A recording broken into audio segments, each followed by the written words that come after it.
Hey there, welcome into this edition of Bills Take Two. I'm Jonathan Acosta, joined here by our WGRZ Bills insider, Vic Carucci. And Vic, unfortunately, we have to discuss some pretty negative news for these Buffalo Bills ahead of their second game of the preseason.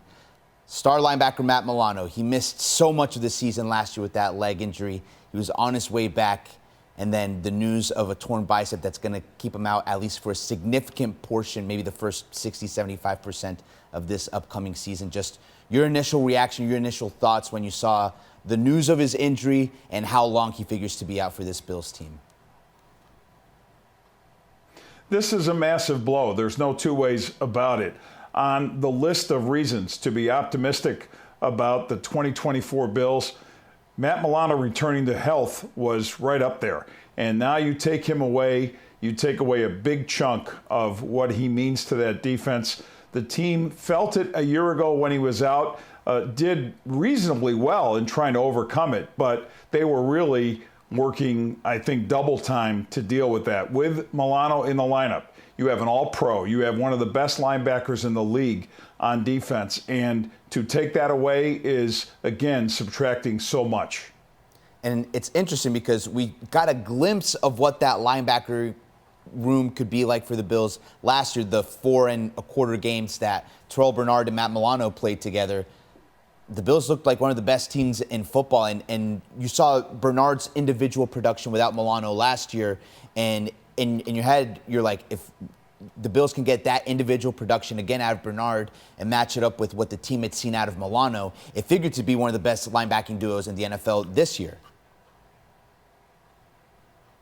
Terrell Bernard definitely stepped up his game. I think that was a natural progression from his rookie season. And pairing with Milano, they definitely complemented each other, fed off of each other. And you give Bernard credit for upping his game when Milano wasn't in there. Can the Bills lean on that again? For sure, it's helpful, but I'm not sure it'll be enough. And let's talk more about that because they have the experience of playing without Milano last year. You figure they're going to have to lean on that experience again this year. But now it's a little bit different, right? Because you had Terrell Bernard step up. He was playing alongside Tyrell Dodson. We saw those two kind of a lot at linebacker together. This year, it's Dorian Williams, the guy that everyone's looking at as the guy that needs to step up into that role. Sean McDermott saying it's going to be a few people stepping up, but yes, that they do need Dorian Williams to step up and fill this void left by Matt Milano. How do you see Dorian Williams fit enough in terms of his skill set and knowledge now as a second-year player to possibly assume some of those responsibilities? And what does this mean for the rest of the Bills' linebacking room and that depth chart? Does this mean that maybe a guy like Nicholas Morrow or Deion Jones, someone who might have been fighting for a roster position, is one of those guys more likely to make the roster now? And do you potentially see the Bills maybe going outside and maybe into free agency or the trade market to try to shore up that linebacking room as well?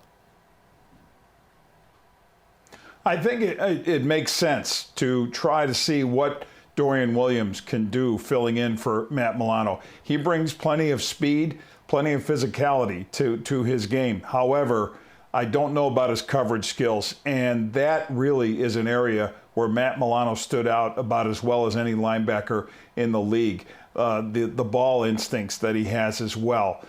Very much a thing that he could do that a lot of other players can't. I don't know that Dorian Williams is going to fill the role that much. I think he'd be a serviceable option. Will we see other players in there perhaps on the depth chart? I think it'll test the depth because, again, this is a 100% injury game, and linebacker is about as much a contact and violent position as there can be. So you're probably going to see that depth tested. Will the Bills find anybody once teams are starting to waive players and you go to that waiver wire and pick some people up? Yeah, maybe. But I don't know that there will be any sufficient answers or special answers that'll come from the outside at this late stage. And Vic, in some of our off-air conversations, we were talking about how this sort of has to change something schematically, right? Because when you're Bobby Babich and you're about to be defensive coordinator for the first time this season, you would assume that a large part of your defensive game plan revolves around having a healthy Terrell Bernard and Matt Milano in the middle of that defense. When you take out a guy like Milano, some things are just going to have to naturally change. But we were talking about how maybe some of the instability in that safety room could present some issues for this Bills defense. I think the instability at safety could become compounded by Matt Milano's injury. And what I mean by that is when the Bills lost Milano last season, as the year progressed, or the second half of the season especially progressed, they went to a lot more dime defense. That's 6 defensive backs with the purpose of having players who have the ability to cover but also handle the run. And right now, you don't know what the Bills have at that safety position to handle the run. Their 2 best dime players at the position are basically Mike Edwards and rookie Cole Bishop. 2 newcomers to the Bills, and both are injured. And to not know whether, when or whether you're going to have them back in the lineup is one problem. It could be a thing that evolves, that maybe you don't have it earlier in the year, but as they get healthier, if that's the case, and you work them in there, perhaps the Bills could lean on going to more of that dime package, which again was something that helped bail them out last year after Milano was injured. Overall, apart from the on-field impact, just how much of this is sort of a mental gut punch to this Bills team, considering Milano, not just one of the best players, but obviously one of the veteran leaders now on that defense, and losing a guy like him in this sort of fashion for a second straight season, just sort of the mental impact on this team. I mean, we even saw Deion Dawkins in Pittsburgh yesterday. He didn't find out about it until the media told him about it, and he kind of had a reflective moment and just said that he wanted to go and be supportive of his teammate. Does that sort of reflect about maybe the mental aspect of this injury on this team? I think the Bills are a fairly resilient football team. I think they've been through a lot in recent seasons when it's come to either injury or illness with players.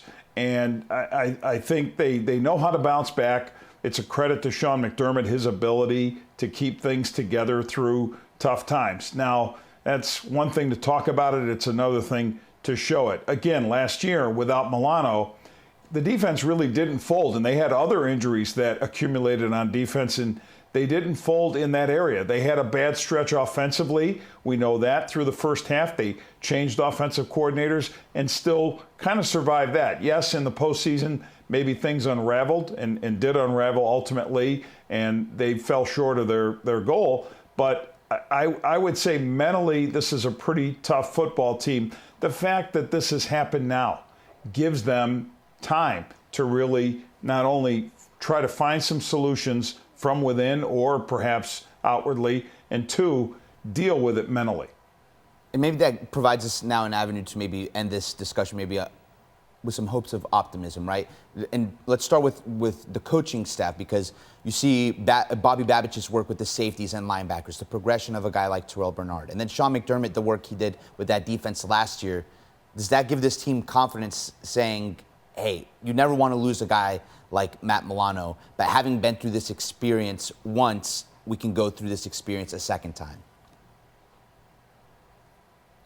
For sure, that can be and probably is the message that Sean McDermott, that Bobby Babbage is giving, either the defense as a whole or the team as a whole, that we have survived this. Yes, it's awful to think about, and it's of course very tough for Milano, a guy trying to come back from one major injury and now dealing with another. Players empathize with that for sure. And I think the other thing to think about is the support for Dorian Williams and others who are being put in a position to step up. Remember, if you're wallowing about the loss of one guy, it doesn't feel so supportive for the people who are stepping in to that role.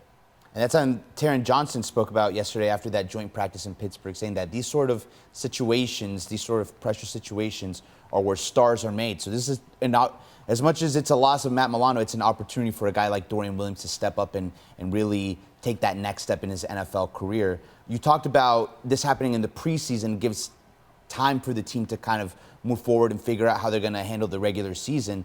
Well, there's still 2 preseason games left. There's one coming up tomorrow night in Pittsburgh. And Sean McDermott and the Bills released today that the starters plan to play about a quarter and a half, weather permitting. So how valuable is that of an opportunity for Bernard and Williams to maybe get 1, possibly 2 preseason games under their belt together before going into the regular season? And finally, just what are you going to be watching out of those two tomorrow on the field against the Steelers? Yeah, for those of us who tend to not love seeing starters in preseason games, maybe this situation with Milano changes that. You probably need more reps in these games of players like Dorian Williams and then working with Terrell Bernard. And what I want to see is how he handles the things that Milano did best. That would be the coverage work. Now, the scheming is going to be vanilla. It's going to really be no scheming at all. But in basic fundamental work on the field, going against that Steeler offense and however long Russell Wilson and the starting Steelers offense is on the field, that's what I want to see is, what are his instincts? What capacity does he have to anticipate where the ball is going through the air? And then just his overall instincts to the football. Again, these are Milano traits. You don't replace them. You don't just say someone else is going to do that and do it as well as Matt Milano. But we know Dorian Williams is a guy with quickness, really good speed, and tough as nails. He's a hard-hitting player. So those are good qualities to have, but can he cover? And that's what we're going to see. The Bills certainly hoping Dorian Williams can take a big jump now in year two. We'll start to get a sense of maybe how he and Bernard start to gel together now as that starting linebacker duo with that preseason game tomorrow in Pittsburgh, which gets underway at 7 p.m. For Vic Carucci, I'm Jonathan Acosta. This has been this edition of Bills Take Two.